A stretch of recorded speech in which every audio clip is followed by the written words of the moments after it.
Hi everyone, आप सभी लोगों का चैनल में स्वागत है। आज की जो मैराथन सीरीज़ है it is related to Emily Dickinson. Emily Dickinson के ऊपर है, अमेरिकन पोइट हैं ये, तो इनके ऊपर हमने कुछ इंपॉर्टेंट क्वेश्चंस हैं। Let's discuss with that. First question is Emily Dickinson is the eminent poet's of. Emily Dickinson बहुत मानी जानी पोइटस हैं। कहाँ की हैं ये? She is a lady. इनके बारे में ये भी कहा जाता है कि ये बहुत ही अकेले तन्हाई में ज़्यादा रही हैं, और जब इनको पता चलता है कि इनकी मृत्यु होने वाली है बीमारी की वजह से, एट द एज ऑफ 55 वो मर भी जाती हैं, तो उसके बाद उनका जो मकसद होता है लिखने का, राइटिंग का, वो उनको डेथ के ही ऊपर वो सारा लिखती हैं। मतलब मृत्यु के ऊपर ही उनकी ज़्यादातर क्या है, वर्क्स हैं। देखा जाए, अगर इनकी लाइफ हिस्ट्री देखी जाए तो इनकी लाइफ हिस्ट्री में ये देखने को मिलता है कि इनके कम से कम 10 ही वर्क ऐसे थे जो इनके जीते जी पब्लिश हो पाए, और उनको इतना इम्पोर्टेंस और इतना फेम भी नहीं मिल पाया। लेकिन मरने के बाद इन्हीं की सिस्टर की हेल्प की वजह से इनको बहुत ज़्यादा फेम मिला। तो आफ्टर हर पॉस्थुमस वर्क ज़्यादा था। तो चलिए ज़्यादा समय न बिताते हुए पहला क्वेश्चन को देख लेते हैं। तो एमिनेंट पॉइंट एमिली डिकिंसन कहाँ की थी? ये अमेरिका की थी। नेक्स्ट क्वेश्चन है व्हेन वॉज डिकिंसन बॉर्न। इनका जन्म कब होता है? तो इनका जन्म होता है 10 दिसंबर 1830 में। कहाँ होता है ये भी प्रश्न पूछा गया है। तो देखिए ये क्वेश्चन है, third question is there, in which month of the year 1830 Dickinson was born. तो 10 दिसंबर, इससे पहले आपका पहला क्वेश्चन आया ही है, तो दिसंबर में इनकी डेथ होती है 10 दिसंबर को। और होती कहाँ, इनका जन्म कहाँ होता है, बॉर्न होता है, सॉरी डेथ नहीं, बॉर्न होती है 10 दिसंबर 1830 को इनका जन्म होता है। और इनका जन्म कहाँ होता है, इसका नेक्स्ट क्वेश्चन है, तो नेक्स्ट क्वेश्चन भी देख लेते हैं। इनका जन्म कहाँ होता है अमेरिका में डिकिंसन का? That is Amherst Massachusetts in USA. कहाँ होता है? Amherst Massachusetts in USA. तो इसमें कोई समझाने की बात नहीं है, तो इसको डिटेलिंग समझाना नहीं है, आपको याद करना पड़ेगा। कौन सी पोइट है? अमेरिकन पोइट है। कब जन्म हुआ था इनका? 1830 10 दिसंबर। ठीक है, कौन सी जगह में हुआ था? एमहर्स्ट मैसाचुसेट्स यूएसए में। तो 4 क्वेश्चन ये बन गए। नेक्स्ट चलते हैं 5th क्वेश्चन। डिकिंसन के फादर वॉज एन एमिनेंट। ये क्या थे, पेशे से क्या थे? He was a lawyer. लेकिन ये किसके लॉयर थे?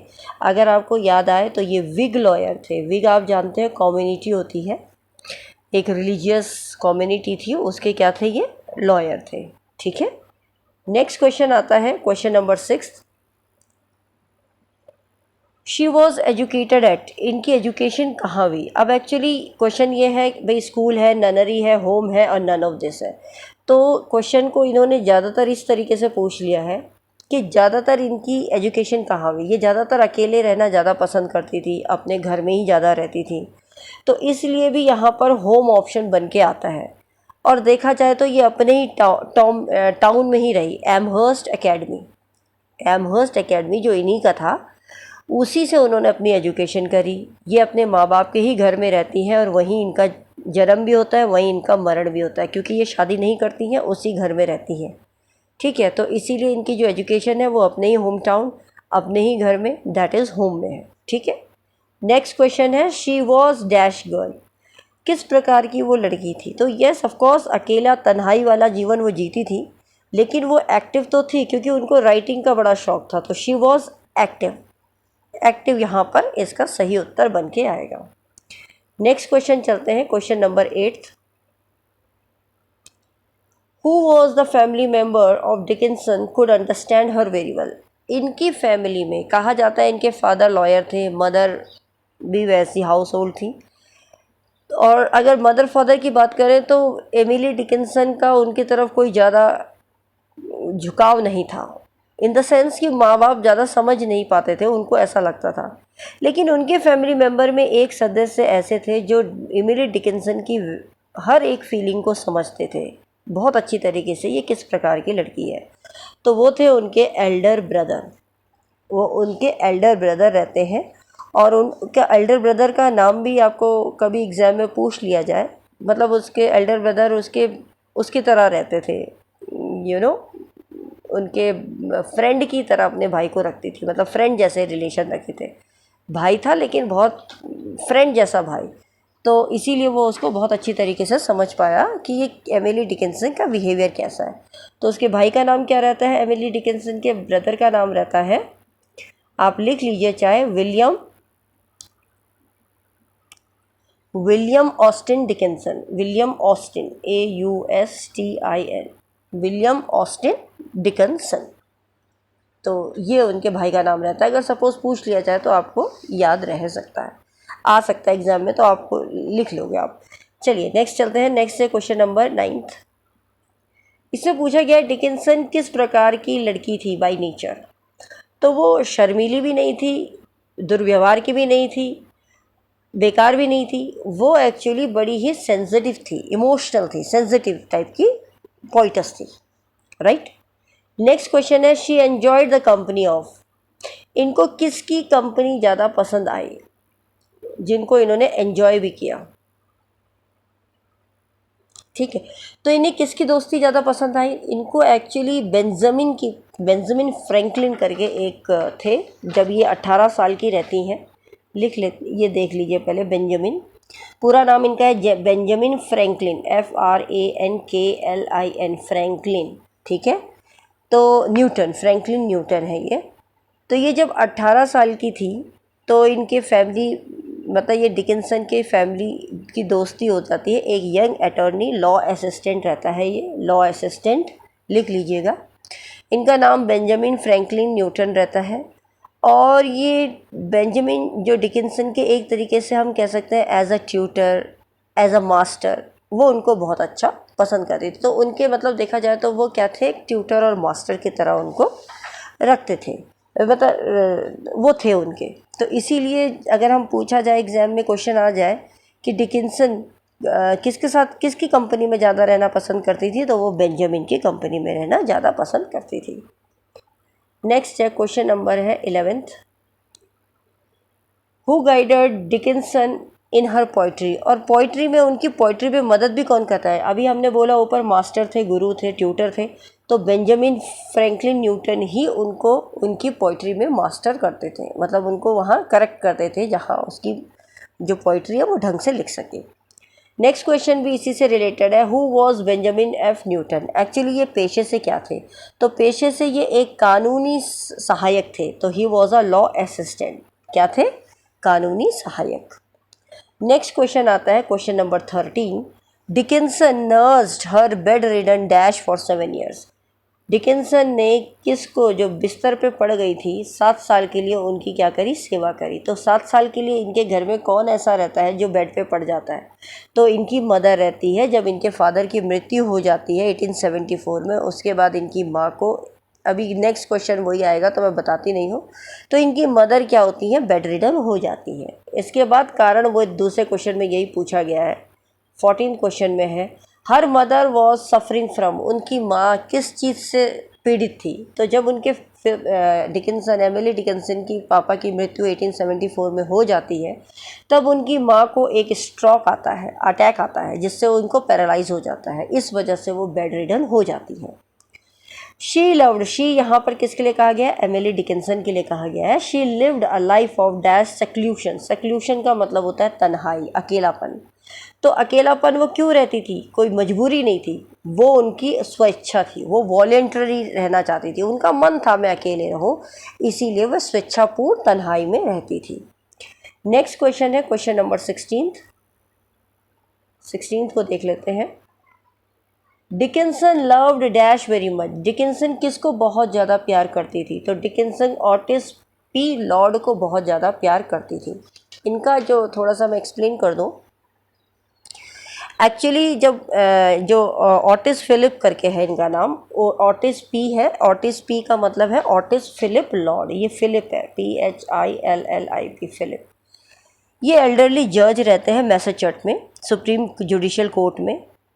कहाँ से, सैलेमन से। 1872 से और 1873 में क्या हो जाता है, इनको एक्विंटेंस, मतलब इनको डिकिंसन के साथ जब इनकी वाइफ की मृत्यु हो जाती है, एक्चुअली ये शादीशुदा रहते हैं, इनकी वाइफ की मृत्यु हो जाती है, तब 1877 में इनकी वाइफ की जब मृत्यु हो गई उसके बाद ये डिकिंसन के काफ़ी नज़दीक आ जाते हैं। तो एक टाइप का इनका लेट लाइफ रोमांस कह सकते हैं, मतलब बहुत शादी के काफ़ी साल बाद, मतलब शादी के बाद रोमांस, तो लेट लाइफ रोमांस कह सकते हैं, जहाँ पर डिकिंसन ने इनको लेटर भी दिए रहते हैं। तो वो यही पूछते हैं कि जो डिकिंसन है वो किसको ज़्यादा प्यार करती थी, ऑटिस फिलिप लॉर्ड को। तो ऐसा नहीं है कि वो लव नहीं, उनका इमोशनल भी थी, वो उनको लव भी हुआ था। नेक्स्ट क्वेश्चन है, she wrote love letter to Otis P Lord between, उन्होंने कौन से पीरियड में इनको लव लेटर लिखा था, दैट वाज 1878 टू 1833, क्योंकि 1884 में इनकी मृत्यु हो जाती है, तो 83 तक ही इनके लेटर्स मिलते हैं। किसके, ऑटिस पी लॉर्ड के लिए ये जो रेड लेटर लिखती थी वो 83 तक ही लिखती हैं, क्योंकि 84 में लॉर्ड की मृत्यु हो जाती है। नेक्स्ट क्वेश्चन है, she was also in love with, इनको किसी और से भी प्यार होता है, उनका नाम रहता है Charles Wordsworth. Actually Charles Wordsworth क्या रहते हैं, ये एक फेमस, ये फिलेडेल्फिया एक जगह है, फिलेडेल्फिया, ठीक है। तो फिलेडेल्फिया में ये मिलती हैं चार्ल्स वर्ड्सवर्थ को, जो कि फेमस मिनिस्टर रहते हैं आर्क स्ट्रीट रिबेल्ट्रिन चर्च के। तो कहने का मतलब ये है कि ये क्लर्गी मैन रहते हैं, ठीक है, जिनको शी फोर्ज, जिनके साथ ये स्ट्रॉन्ग फ्रेंडशिप रखती हैं, तब तक रखती है जब तक कि उनकी मृत्यु नहीं हो जाती। कहने का मतलब है इनकी मृत्यु कब तक होती है, 1882 में। तो जब तक इनकी मृत्यु नहीं होती तब तक एमिली इनके साथ दोस्ती रखती है, फ्रेंडशिप रहती है इनकी, और उनको ये डेडिकेट करती हैं कि ये मेरे फिलेडेल्फिया है, ये मेरे क्लर्गी मैन है, ये मेरे डियरेस्ट है, ये मेरे अर्थली फ्रेंड है, ये मेरे शेपर्ड हैं लिटिल गर्लहुड के।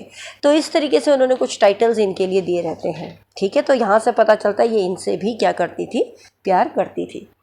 नेक्स्ट क्वेश्चन पे चलते हैं, 19th क्वेश्चन है, who was Otis P Lord by profession. तो ऑटिस पी लॉर्ड प्रोफेशन से क्या थी, ये एक जज थे, आगे मैंने आपको बता दिया था पूरा डिस्कस करके।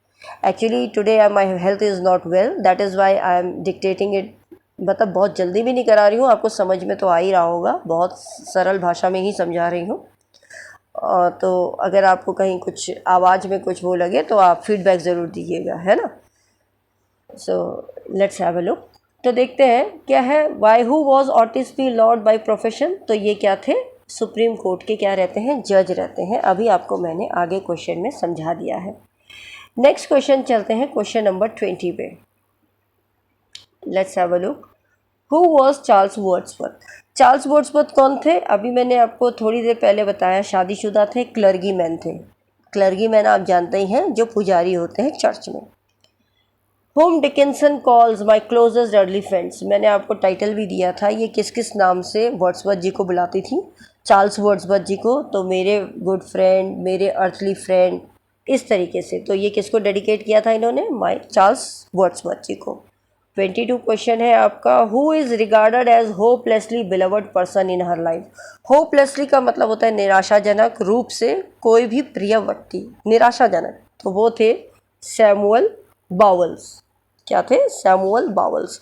एक्चुअली सैमुअल बाउल्स के बारे में भी मैं थोड़ा सा आपको डिस्कस कर दूं। तो 1850s में डिकिंसन की इनसे दोस्ती होती है। ये एक ओनर रहते हैं और एडिटर चीफ रहते हैं स्प्रिंगफील्ड रिपब्लिकन में, और इनकी वाइफ रहती है मैरी।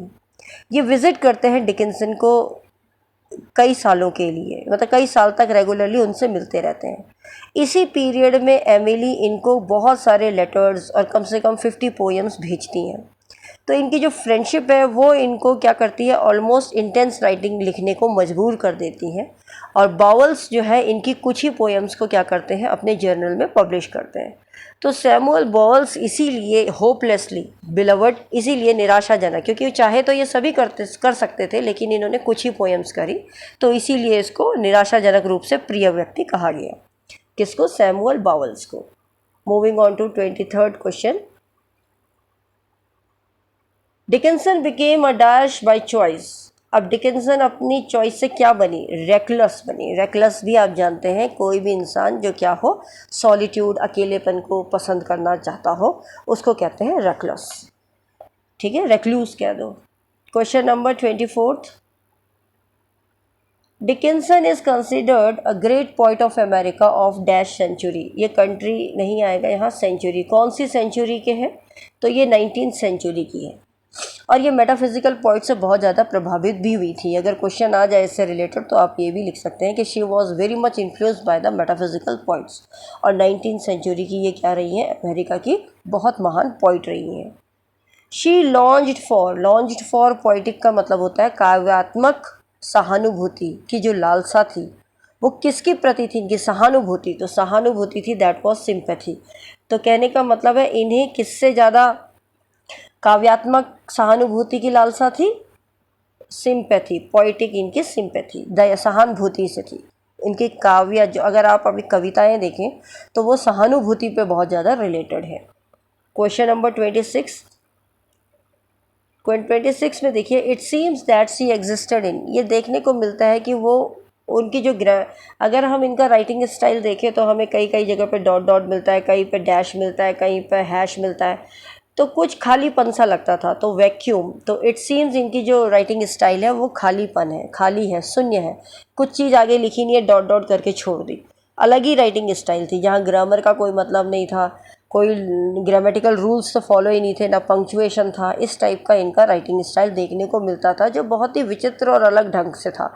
जब तक ये लिखती थी तब तक इसकी इतनी वैल्यू नहीं थी, लेकिन जब ये मरी उसके बाद लोगों ने, जब ये छपा, उनकी बहन लवीना जब छपाती हैं उसके बाद इनकी राइटिंग के बारे में लोग जानते हैं कि किस प्रकार से ये बहुत ही अनोखे तरीके से लिखती थी। नेक्स्ट क्वेश्चन है, she composed over dash poems. इन्होंने लगभग 750 पोएम्स को कंपोज किया था जब ये जीवित थी। ठीक है। शी रिमेन्ड अ प्राइवेट, क्योंकि प्राइवेट इसलिए रह गई क्योंकि इनको एक्सपोजर नहीं मिल पाया। तो ये पोइट प्राइवेट रही हैं क्योंकि जब तक जीवित थी तब तक 10 ही इनके वर्क पब्लिश हो पाए। जीते जी तो इनको इतना फेम नहीं मिला, मरने के बाद ही इनको फेम मिला, तो इसलिए प्राइवेट कहला दिया जाएगा। 29 क्वेश्चन को चलते हैं। She suffered from the lack of intellectual. इन्हें किस चीज़ की कमी की महसूस ही रही, इन्हें कंपेनियनशिप, क्योंकि इनके पास ज़्यादा दोस्तीबाजी नहीं थी, उस चीज़ का इंटेलेक्चुअल की कमी इनके अंदर रही। ज़्यादा कंपेनियनशिप नहीं थे, कुछ ही 2-4 ही लोग थे, कुछ दोस्त बहुत नियर जो 2-4 थे वही थे, और बाकी इनके फैमिली मेम्बर्स थे। बाकी अपने कमरे में अकेले ही रहती थी, ज़्यादा किसी के साथ मिलती जुलती भी नहीं थी। लास्ट क्वेश्चन है question number 30। She kept contact with the member of her. तो वही मैंने बोल दिया, अपनी फैमिली और फ्रेंड्स, इससे ज़्यादा ये किसी से नहीं मिलती थी। फैमिली मेम्बर्स ही थे और जो गिने चुने इनके दोस्त थे जिनसे ये प्रभावित थी, बस उन्हीं से मिलती थी। तो option A and C will be the right answer. I hope आपको ये वीडियो समझ में आई होगी, हेल्पफुल लगी होगी। आपको कैसी भी लगी आप फीडबैक ज़रूर दीजिएगा, एंड प्लीज़ चैनल को सब्सक्राइब ज़रूर कीजिए, ज़्यादा से ज़्यादा इसको पढ़ाइए। I am not feeling very well so I can't talk much. हो सके तो आपको, वैसे तो I have made very clear voice तो बहुत क्लियर है, लेकिन फिर भी आपको कहीं समझ ना आए तो please you can comment me in the comment section. Till then bye, have a good day, take care.